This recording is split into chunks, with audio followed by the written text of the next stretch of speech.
So hello, I'm Rich Fischer with GN, a Danish company based out of Copenhagen, actually a suburb of Copenhagen.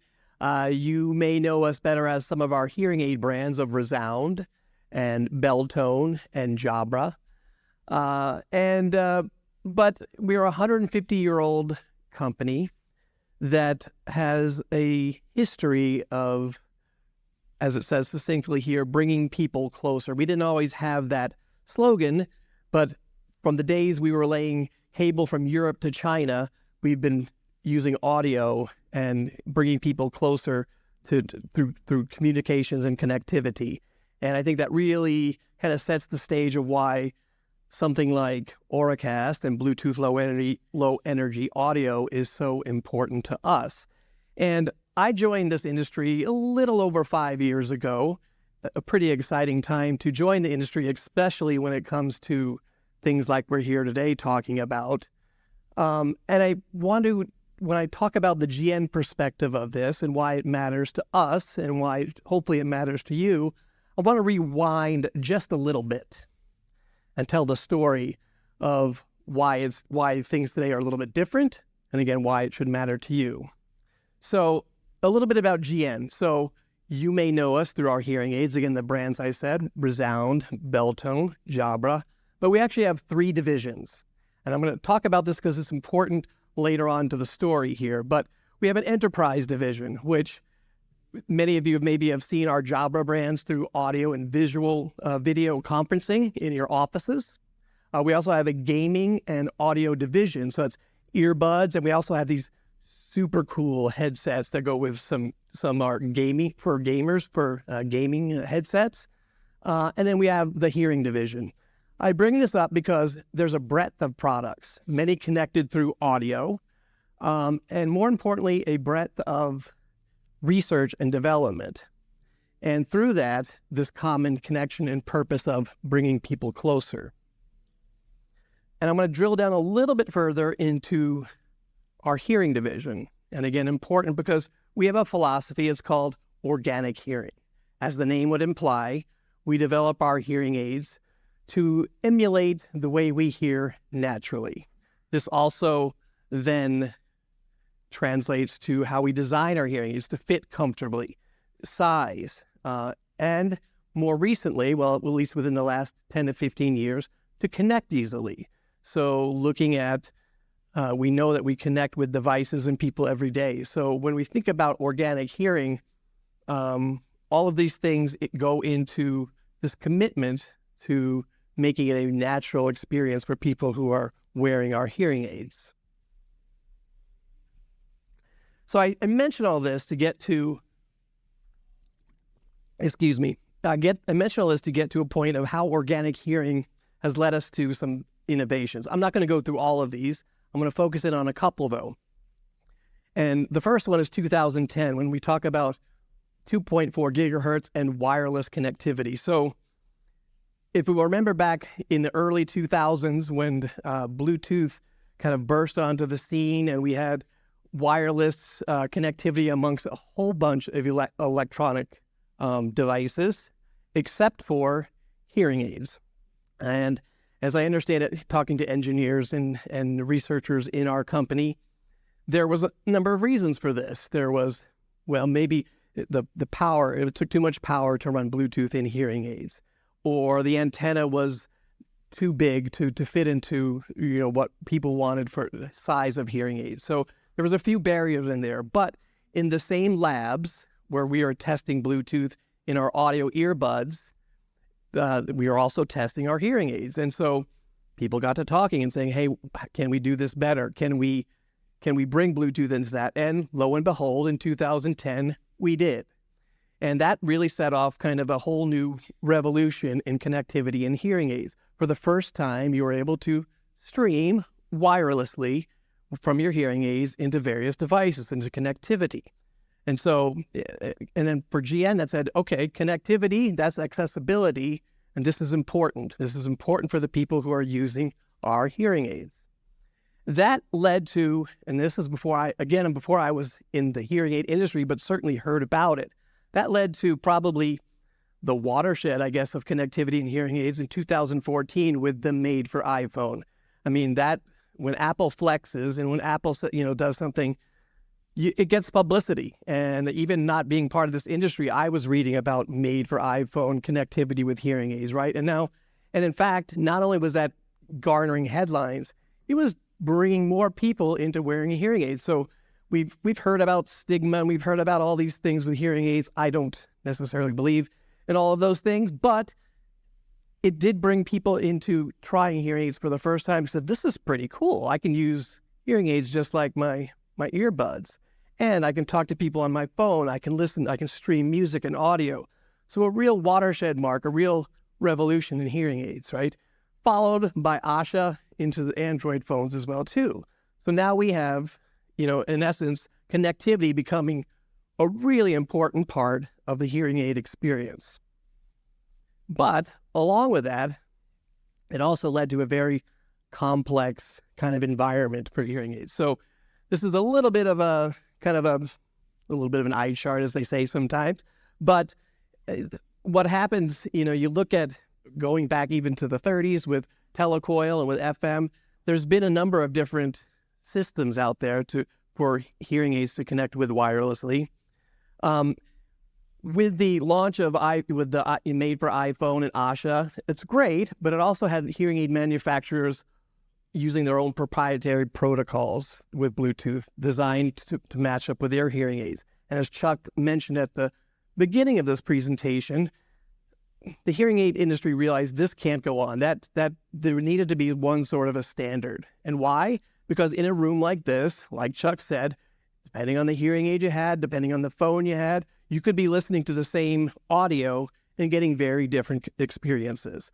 And that wasn't good enough. That's not the consistency that we would want in those types of experiences.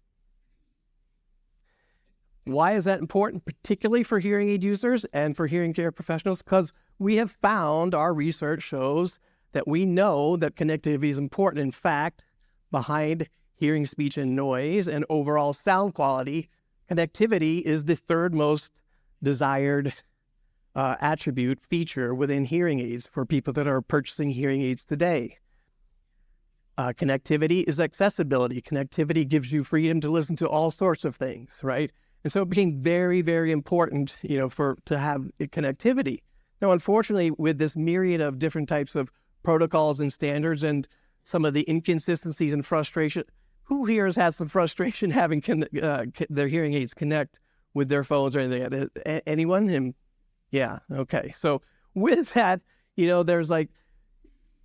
so it's not only frustrating for you, it's also frustrating for your hearing care professionals. And so in essence, people were either not using it or sometimes not even recommending it, saying it's just easier not to deal with it. And that's not good because connectivity is a very powerful tool. So all that to say, in the fall of last year, we introduced Resound Nexia, and as our latest hearing aid, and as Chuck said, this stemmed from. I should back up and say this particular hearing aid works with any of the existing, systems that are out there from telecoil to Asha and everything, but most importantly, with this new system that was developed with Bluetooth Low Energy Audio and Auracast, it is the first hearing aid that has that capability. Bell-tone hearing aids also have that. Jabra hearing aids also have that capability. Cochlear implants have that capability now as well. And as I understand it, Oticon hearing aids have some Bluetooth Low Energy Audio, and Signia has Bluetooth Low Energy Audio as well, not necessarily Auracast yet. But this was super important for GN, again, as a leader in connectivity and a big believer in connectivity back in 2010. We wanted to be first. We wanted to make sure that as this became the standard, and it is the standard, we wanted to make sure we had hearing aids for our patients, for our clients, for our people to use. And so that's why we launched that in the fall of last year with Nexia.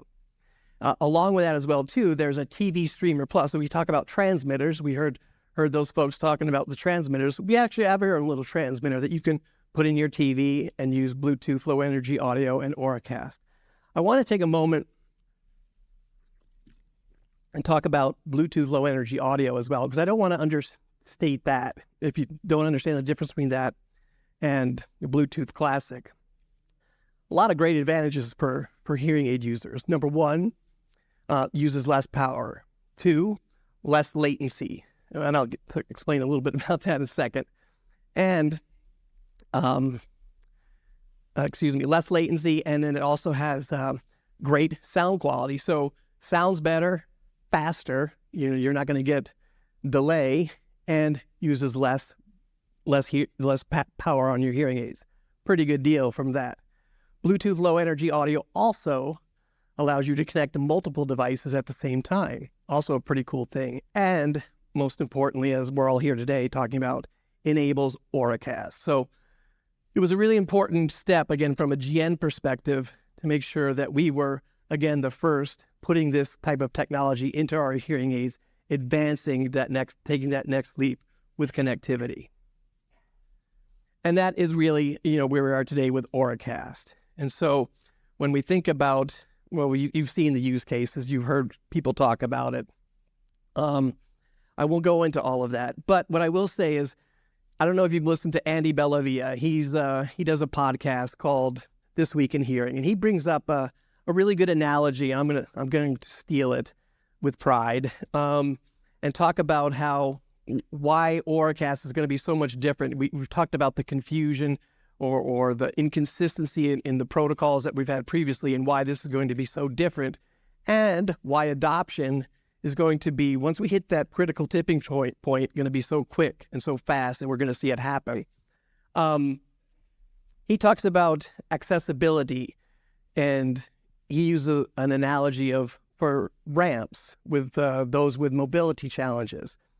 And he says, it took a long time and regulation and legislation and convincing of different government agencies and things to have ramps installed in buildings and on our sidewalks. And that was done for a specific segment of the population.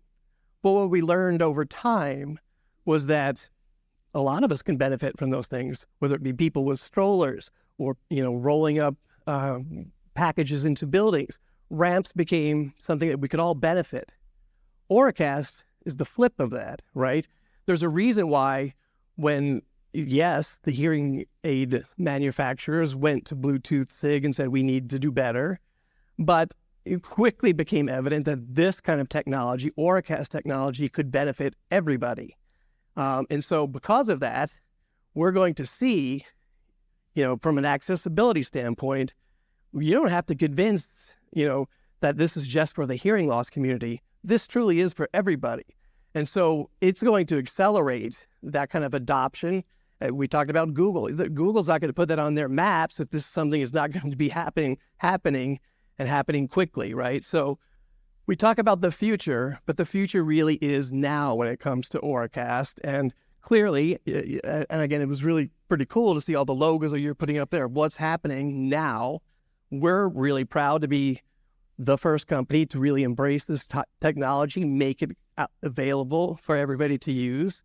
And it's like I said, the future is now, and I hope, that's really all I have to say about the future is now with Auracast, and we're going to see that kind of adoption, happening all over.